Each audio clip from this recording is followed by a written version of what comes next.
Hey friends, it's Kara. Before we get started, I wanted to let you know about our Bookish Flights holiday party that's happening on December 16th at 5 p.m. Pacific time.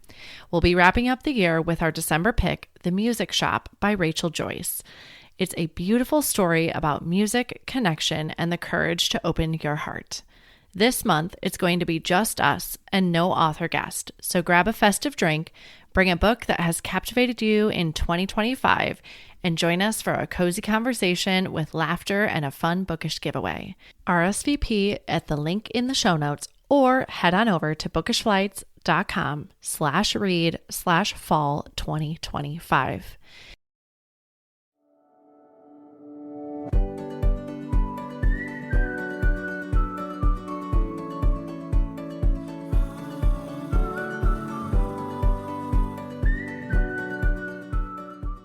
Hi, I'm Kara Infante, and this is Bookish Flights. In each episode, I chat with one bookish guest as we take some time to sample and savor the pairing recommendations from their bookish flight. We hope to give you suggestions to cultivate your TBR list and nurture your leisure time through books. In today's episode, I am chatting with Angela Bell. Angela is a 21st century lady with 19th century sensibilities. She resides in Texas with her charming pup, Mr. Bingley Crosby. One might categorize her books as historical romance, but Angela likes to describe them as a cup of Victorian whimsy because it sounds so much more poetical. Whenever you need a respite from the modern-day hustle, you're welcome to visit her parlor, authorangelabell.com, where she can be found waiting with a pot of tea and a great book. Welcome to the show, Angela. Hi, Kara. Thank you so much for having me. Yes, I am so excited to have you on the show today because, listeners, I read A Lady's Guide to Marvels and Misadventures at the end of last year, and it immediately skyrocketed to my top 5 books that I read in 2024. Oh, wow. I didn't know that. That's amazing. Yes, it just was unlike anything I had ever read. And I think, as you could probably appreciate too, but as readers, when we read a lot, that something that just hits you that's totally different, it's an automatic win for me. Oh, yeah. Oh, yeah. I mean, I love my go-to genre of historical romance, but anytime I find something that's just like a little bit adjacent to my kind of comfort genre, then I'm like super intrigued. I know. And it left me being like, I need to find more books exactly like this, which it was hard to do. Yeah, yeah. Yeah, I've had readers ask me for, what else can we read that's like yours? And it's a little difficult to try to come up with some comparisons. I'm like, well, if you love the humor element, Jen Turano's great. If you love the clockwork element, Joanna Davidson Politano's got a new one out, that's got those gadgets. But yeah, it's a very unique blend, this story. And Yes. I think that's in large part due because this was the story where I kind of did the most experimentation and really solidified what my author voice was. So I finally kind of gave myself permission to stop trying to write like everybody I else love that. and just kind of throw expectations out the window and just play. Yeah. One of my favorite sayings is nobody is you, and that is your superpower. And I think this Mm, applies so much here to your book is that no one is you, so it's not going to come out like you either. yeah. Yeah. Well, for listeners that maybe haven't gotten to pick up A Lady's Guide to Marvels and Misadventures, I'm sure you're really good with your elevator pitch of this book right now, but why don't you tell them a little bit about it? All right, so A Lady's Guide to Marvels and Misadventure is a Victorian era historical romance with some steampunk whimsy thrown in. And my hook for the story is Around the World in 80 Days meets the Nutcracker Ballet. So you've got the scavenger hunt and travel elements of Around the World in 80 Days, and you've got the Victorian setting of both of those stories thrown in with a lot of the whimsical inspiration that I love so much from the Nutcracker. I also drew a lot of inspiration from the characters of the Nutcracker and kind of used those as a springboard when I was developing my own characters for the story. Oh, see, I love that bit because it's been a bit since I've read it. I feel like I read it around this time last year. And I'm like, I don't remember the nutcracker element. Like, oh my goodness, what's happening to my brain? Well, it's not a retelling. I mean, it was very much Sure. drawing inspiration rather than a retelling. So there's subtle Easter eggs throughout, like, Clara's name, Drosselmeyer's name, but even little things like, Theodore's name, the hero is drawn from the initials of the original author of the Nutcracker story, E.T.A. Hoffman. Okay. The T in his middle name is Theodore. And the way I kind of took the spin on the story is in the Nutcracker, um, Godfather Drosselmeyer gives Clara the gift of a dream. So he whisks her away on this magical dream with the Nutcracker, and they go to Candyland. Um, And so in my book, I've got a grown-up Clara whose grandfather Drosselmeyer takes her on a grand adventure where he's helping her learn how to dream again after she has kind of buried all of her dreams in fear and this false responsibility that it's her job and her job alone to take care of her family. So I mean, I've had some readers that catch it. I've had some readers that are like, I totally didn't see that, which is fair. Um, Well, now that you're but talking more yeah, about it, I'm like, yes. it was just kind of my springboard. And there's little things like in every on the scavenger hunt they go on in every city they stop at, they have a dessert, like in the land of sweets. And then there's little things like there's a scene where there's some mice that have stowed away on a ship. In the original Nutcracker story by E.T.A. Hoffman, instead of the Rat King that most of us know from the ballet, it was a seven-headed Mouse King. So I've Oh. got a reference where Clara looks down and the cage on the ship has caught seven little mice, but when she looks down, she just sees these seven little mice heads. So there's little Easter eggs and nods here and there. Oh, well, now I'm like, I want to go back and reread it. I feel like so I can catch these little Easter eggs. Yeah, I've always been fascinated by the Nutcracker since I was a little girl. I loved the ballet. So I had a really fun time finding unique, subtle ways to kind of weave different elements of that story into my story. Yeah. Well, that's beautiful. What did you learn about yourself through writing this book? Whew. Uh, so after writing this book, my family started calling me Clara, because I put a lot of my personal self into the heroine, specifically that idea of her feeling like it was her sole responsibility to take care of everybody. I'm the oldest sibling in my family, and I have always kind of been like mama's little helper.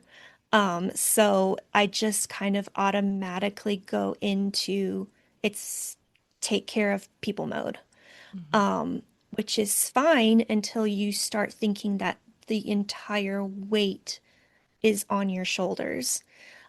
So through this story, I was able to really explore how, something like positive, like responsibility, when it's twisted, it can turn into this burdensome thing of self-reliance, where all of a sudden we're taking on so much responsibility that we've kind of forgotten that, God is the one who is supposed to be carrying our burdens.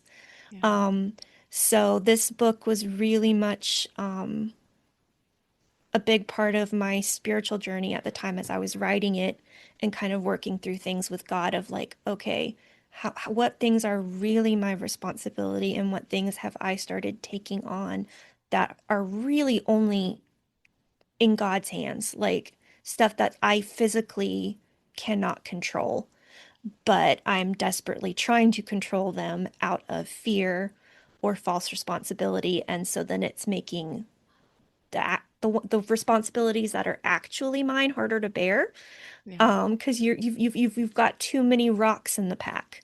Yeah. Um, so reading through and writing through this journey of Clara learning that, you know what, it's not all on her shoulders. that, God is the one that carries the weight of the world on his shoulders. It's not all up to us.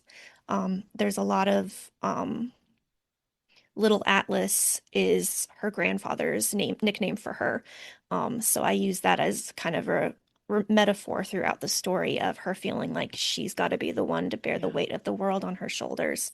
Um, and finally coming to the point where it's like, okay, she's moving from self-reliance into dependence on God. And at the end, realizing that that transition's not really a one and done transition. It's kind of a daily morning by morning thing where every day you get up and you're like, okay, God, to take the things I can't carry and I trust you to carry them. Yeah. It's amazing how he does this and makes things come full circle because I host a Bible study every week, and this was literally our topic last Thursday was about surrendering and trusting him to surrender. Because I think, we kept referencing the Carrie Underwood song of like, Jesus, take the wheel. Like we're so often taking the wheel ourselves because we are just so used to doing instead of, like you Yeah. said, relying on him. And it is a daily, if not multiple times a day challenge, I think. Oh yeah. Oh yeah. Yeah. Sometimes hourly. So listeners, if you're like listening to this and you're thinking, wow, I mean, that's a hard, it is a constant reminder, right? That you have to let go and you have to surrender and you trust in him to do that. hmm Yes. That's a big theme in the book, not just with Clara. I mean, Clara's self-reliance comes from this belief that, it's her duty, it's her responsibility. But even Theodore, the hero, deals with self-reliance in his own way, coming from a place of shame of thinking, he knows he needs God's help, but he's like, I'm too dirty, I'm too broken Yeah. to ask for it. So it was really interesting to explore that theme from different facets and see how self-reliance can spring from very different experiences. And even toward by the very end of, like my last round of edits on the story, I realized that the antagonist, Rupert, he had the same core issue, and his self-reliance was driven by this belief that you cannot depend on anyone else. People will let you down, so you have to scrape by. Yeah. You can only depend on yourself. And so kind of juxtaposing all of those different places that self-reliance can come from, and the different ways that the characters process it and either, come to a place of learning to surrender and depend on God and letting him heal those areas, or in the case of the antagonist of having that example of what it can lead to when you don't do that. Yeah. When you never surrender, when you never realize that, you know, yes, you can't always depend on people, but God's not people. He Yeah. has no dark side. And he is the one person you can completely depend upon. Um, Yeah. I think that I looked back at moments where I was able to surrender, and he wrote the story so much better than I ever could, right? What I was trying to accomplish from A to B, he made it to J and made it extremely colorful and beautiful. So his path might not be what I would have chosen, but it's always more beautiful in the end. And I think the more you can look back on that and see his goodness, I do think it gets easier. But again, it is a constant challenge to do that too. yeah, yeah, definitely. I mean, I think sometimes we get this idea, or I get this idea in my head that I know the right way a problem needs to be resolved. And I forget that, God has a higher perspective than I do. Like he Yeah. literally has a better vantage point. So he can see all the little pieces that I can't. Especially when you're so absorbed in a problem or a Yeah. crisis and you kind of get this tunnel vision and lose perspective. God never has that problem. He always has complete perspective, complete 20/20 vision. And so sometimes, reminding myself of that enables me to surrender a little bit faster than I used to. Yeah, because that's a it's great like, point. okay, he's got the higher ground and he can see things that I can't. Yeah. Well, I feel like we've already dug in a little bit, but I also love to ask the question of what do you want the reader to take away from A Lady's Guide to Marvels and Misadventures when they read it? I hope that readers walk away from this story feeling lighter in their spirit, whether they relate to the themes of surrender and God uses the story to help them lay some things down at his feet, or whether they're just uplifted by the humor and the whimsy, and some of the more whimsical, outlandish elements of the story, if it just helps them find a safe place, a haven from all the headlines and the busyness and the darkness to just kind of have a little break and walk away feeling lighter and encouraged to then go out and face those things. Yeah. Not just escapism, but an escapism that gives you the courage and the hope to go back out and face real life again. Yeah. There's something with substance, right? Is what I'm thinking as you're saying that. One of my favorite things to remind myself and others is we control what we can consume or what we do consume. And so whether that is doom scrolling or going through the headlines and something very negative, or you read something that fills your soul or whatever that may be, you are in control and you have the choice to say like, I'm going to turn this off and I'm going to turn to something different. And it's such a good reminder, I think, for all of us. Yeah. And I think sometimes we can even downplay the substance of just reading a light-hearted, funny book.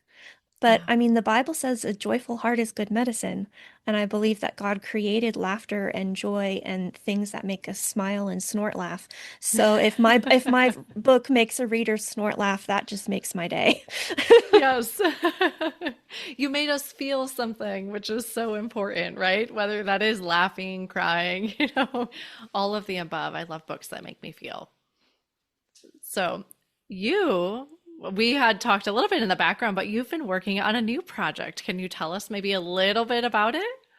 I have. So I've got another whimsical romance coming out with Bethany House on July 7th, 2026. Yay. And it's called A Lady's Handbook to Gadgets and Guile. Ooh, And okay. the heroine of this story is the daughter of Clara and Theodore from Marvels. Okay. So there Yay. will be some familiar faces, but it will be a completely new story. My hook for this one is Little Women meets Inspector Gadget. Ooh, that was my favorite show as a kid. So you've already had me sold on that. I actually tried to show my kids recently because they've come back out, or like maybe, I don't know if recently, but a newer bit of it. They didn't go for it. I was bummed. It's like, but mommy Aw. loved this show. You should watch it. He's great. And no, they didn't. They didn't bite. So no luck on the Aw. Inspector Gadget end.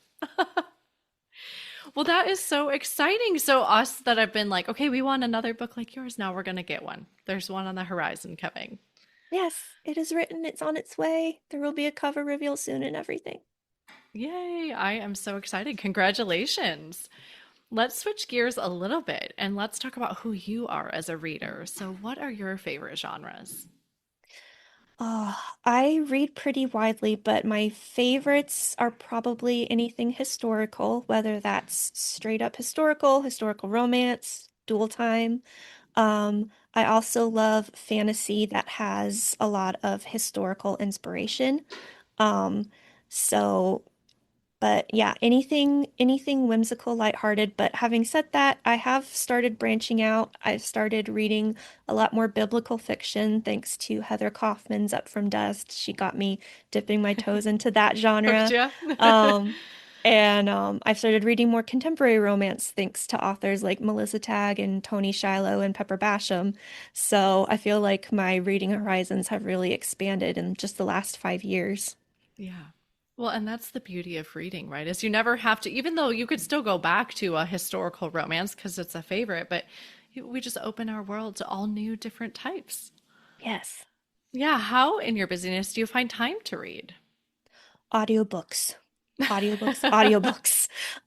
I had been reading a lot of ebooks, and then it got to the point where my eyes, I needed to cut out any extraneous screen time. Yeah. Um, so I got one of those Audible subscriptions where it was like 3 months for 99 cents. And I was kind of like, I don't know if I'm gonna like this. And I totally got hooked because all of a sudden I could read while washing dishes and Oh, doing yes. laundry and walking my dog. And it like doubled the amount of books I've been able to read in a year. Yeah. So I am a big audiobook advocate now. I always say my house is clean thanks to audiobooks. Oh yeah. Oh yeah. I'll scrub that bathroom to finish a book. Sure thing.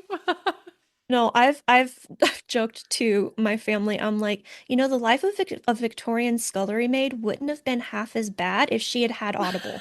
Like, like if she could have been like scouring the staircase, but she's like listening to a murder mystery, like, oh my gosh, Yes. Yeah, you're what's gonna hooked. happen in this Wilkie Collins novel?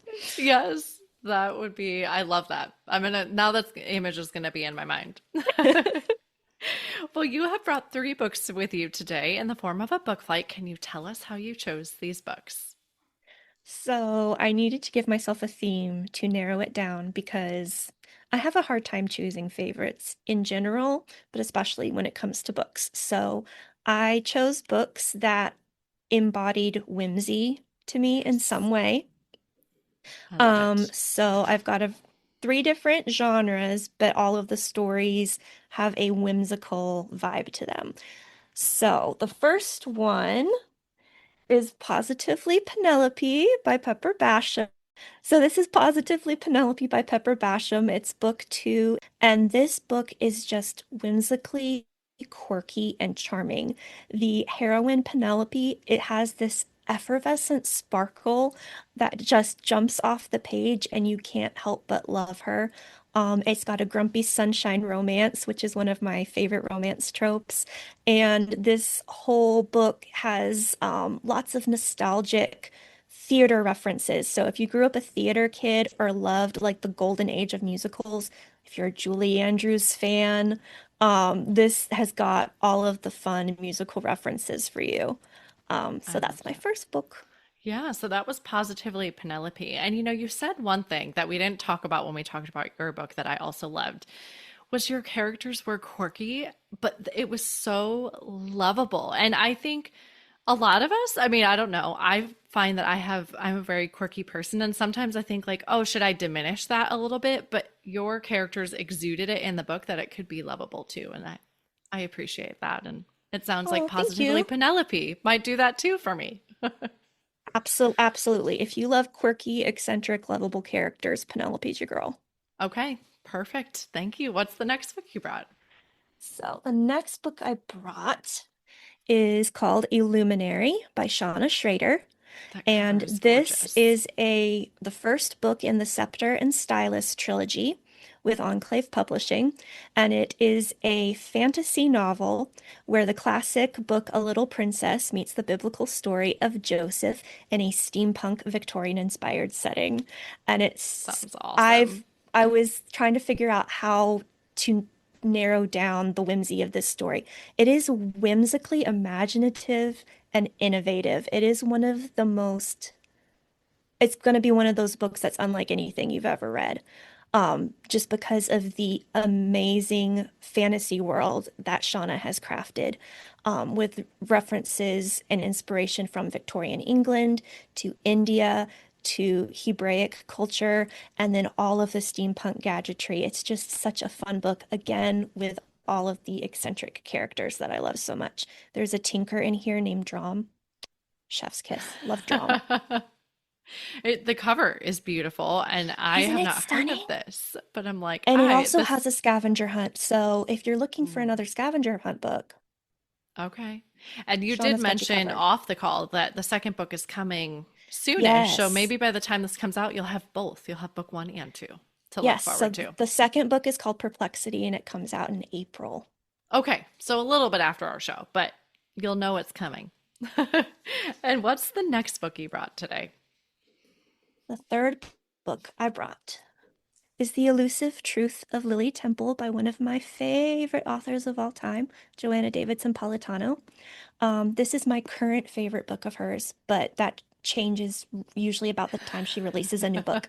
But this is my current favorite book of hers, and it's a historical romance set in the early Edwardian era, and it's got an alluring silent film actress and a dapper private detective with glasses who's very dashing. And you've got an opposites attract romance, and that draws on themes of redemption, hope, and fairy tales. If you love classic fairy tales, looking for a story that feels like it was written in pixie dust, this is your book. I love that. I admittedly have not read this one yet, but Joanna did come on, and the episode number is escaping me, but it came out in April of this year. And she came on and she talked about the newest one with the steampunk vibes and all the gadgets, which why is that name Yes, also skipping me right that is now? on my T The Hmm. Curious Inheritance of Yes, the Blakely Blakely House? House. Yes, so the Curious Inheritance of Blakely House. She Yes. came on and chatted about that book when it came out, and the episode I believe came out in April. But I'll include a little link in the show notes if you want to go and listen to her episode as well, because we discussed all about that book. But it was fun. That book is on the top of my TBR. It has been glaring at me like, why have you not read me yet? And people keep Exactly. asking me my thoughts about it. So I really need to get to it soon. Yeah, actually, when she was talking about her book, I thought about your book just because of the gadgets and all of that. And so it really made me think of your book when we were chatting. So, They sound like they have very similar vibes. I get the impression that while mine has like steampunk and like a light academia vibe, I'm getting the impression that hers is like steampunk with like a dark academia vibe, which I yeah. love. So I'm super excited to read that one. Yes, yes, we'll have to email back and forth when we do because I also need to read that one. So that was The Elusive Truth of Lily Temple by Joanna Davidson Politano. Thank you so much for bringing those books with you today. How I love to end our show is with our bonus pairings that you can answer really quick. Are you a rereader? Oh, definitely. Especially if it's a really beloved series. I've reread The Chronicles of Narnia maybe 6 times. And just this summer, I reread The Secrets of Ormdale series by Christina Bear, which is another whimsical series. It's like a Victorian manor house mystery, but with dragons. Yes, I just have seen that book this summer for the first time, and I was like, oh, I added it to my TBR. It looked so good. The audiobook narrator is incredible. Okay, That's how I reread it. I originally read it on ebook, and she's just come out with all the audiobooks, and the narrator is fantastic. So highly okay. recommend the audiobooks. Well, I know what I'll be cleaning too soon. What is one book you've read that has changed your life? So again, I have a hard time picking just one. The two books that immediately came to mind was The Dress Shop on King Street by Ashley Clark. Okay. That book came to my life at a pivotal time when I was seriously considering giving up writing. Like I'd been pursuing publication for 10 years at that point, Wow. and it just seemed like maybe God was asking me to let it go, and lay it down and move on. And I picked up that book, and it's got these beautiful themes of God redeeming dreams that we think are too far gone.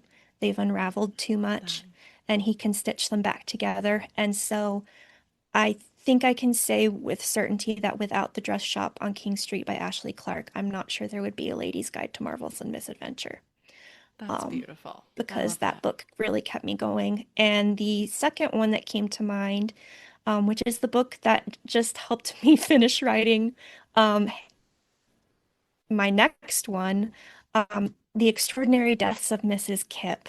Yes, such a good I, one. I read that while I was working on my second book for Bethany House, and I'm having a really difficult time.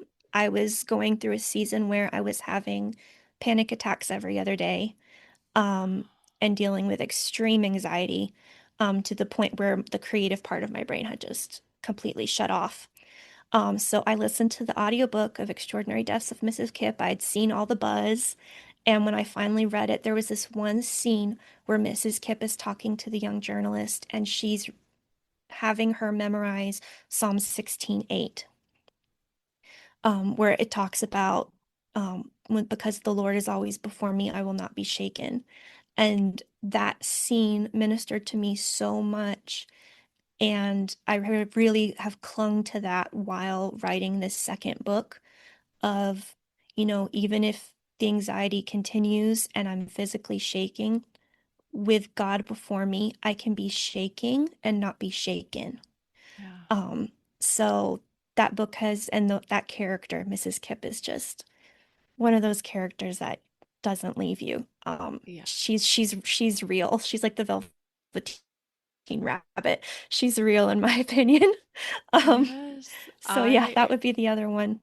That is so beautiful. I love that books can touch our lives. And that's usually when people are like, I don't know what to pick here. I'm like, I think they touch our lives at different times, right? And I think that's God, right? He's sending the book when you most need it. Exactly. I mean, Mrs. Kipp had come out maybe 2 years prior to me reading it, but the time I picked it up was the exact time when I needed the story. Yeah. I have not read Sarah's newest, but I then read the Divine Proverb of Streusel, and I messaged her. I was like, I think I highlighted 90% of that book because her books are filled with such wisdom. And I'm like, I don't want to forget this. And so I was highlighting away, and that one I did read on Kindle. So I was like highlighting away, and I mean, it was like pages of highlights I had because it was just as wise and full of, beautiful things that you could take. Yeah, Sarah's definitely one of those authors where you need to have the book tabs on hand. Yeah. Like, because you're going to be tabbing the book, highlighting the ebook. Yeah. I think I re-listened to that one scene from Mrs. Kipp. I went back and rewound it and listened to it like 7 times one day. Yeah. Um, so yeah, Sarah's one of my favorites. Yeah, I had her on the show for both of those books actually, but when I had her on for the Divine Proverb, I was like, "Do you write this book and then go back and insert just all of this wisdom?" Because I'm not a writer, and so I'm imagining like it's hard enough just to write a fictional story, let alone something that is filled with such impactful information that touches you. And she said she goes, it's a little bit of both, she said. So, Yeah, some of the spiritual themes in my stories will come through in the first draft, and that's usually a purely accidental God thing. And then by the time I'm done with the first draft, I'm able to step back and be like, oh, that's what the theme of the story is. And so then when yeah. I go through and do the second pass, then I've got that greater perspective to make it more cohesive. Yeah. Yeah. And pull it all in. And that's what she said. She's like, I usually start with like a verse or a virtue or some type of truth that I want. And then I just expand from there. So Hmm. very similar to what you're saying. Where is your favorite place to read? Well, see, this is really expanded since audiobooks because now I can read anywhere.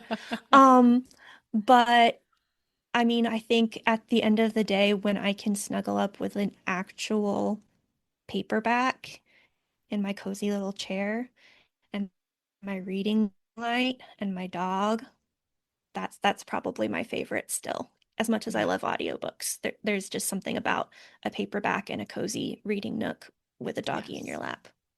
Absolutely. Well, lastly, what are you reading next? So I'm a mood reader, so I don't know. It will very much depend on how I'm feeling when I finish whatever I'm currently reading. I'm thinking getting into the mood for something autumn-ish. Hmm. I love to read seasonally. So I'm thinking my next one will either be Of Silver and Secrets by Michelle Greep, because that Oh, one's set in yes. October. And I love a good Michelle Greep gothic mystery. Or possibly Jamie Jo Wright's next That's what I one was. that's coming out soon. I can't remember. The Bell Tolls Yeah, on at Traeger Hall. I just at Traeger Hall. finished. There you go. Yeah, Oh, it's you really just good. finished it? Yeah, Oh, I got it. I was able to get an ARC copy, but it is fantastic. And She's who I think of every October. It's like I need my new Jamie Jo Wright book. So it's definitely worth it. Yeah, As all she's of one her of books my, are. again, favorite auto by authors. And every time I'm like, no, this is my favorite Jamie Jo Wright book, then she comes out with another one, and I'm like, no, this is my favorite Jamie Jo Wright book.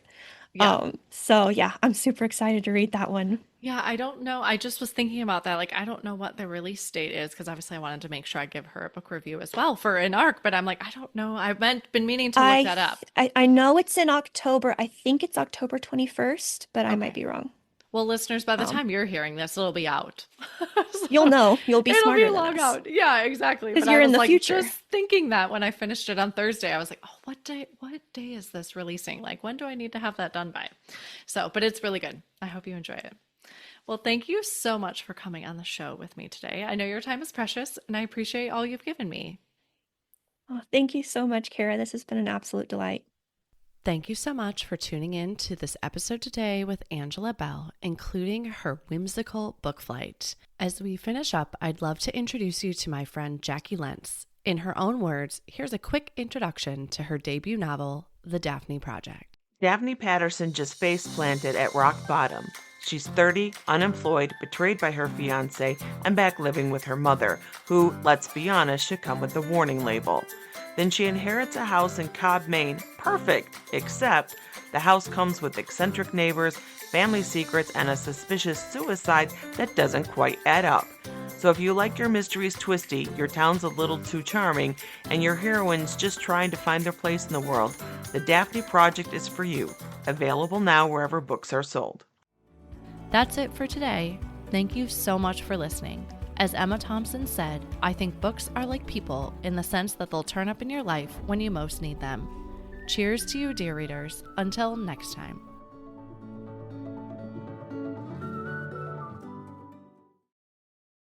Hey listeners, it's Kara, your host. After 176 amazing episodes and hundreds of book recommendations, I wanted to make it a little bit easier for you to find your next great read. The Bookish Lights Roadmap is your guide to all 175 podcast episodes, sorted by genre so you can quickly find the stories that fit your reading mood. From picture books to adult novels and everything in between, it's the perfect way to explore past episodes and discover new favorites. You can find your copy of the Bookish Lights Roadmap at www.bookishlights.com/read/roadmap, or just click the link in the show notes.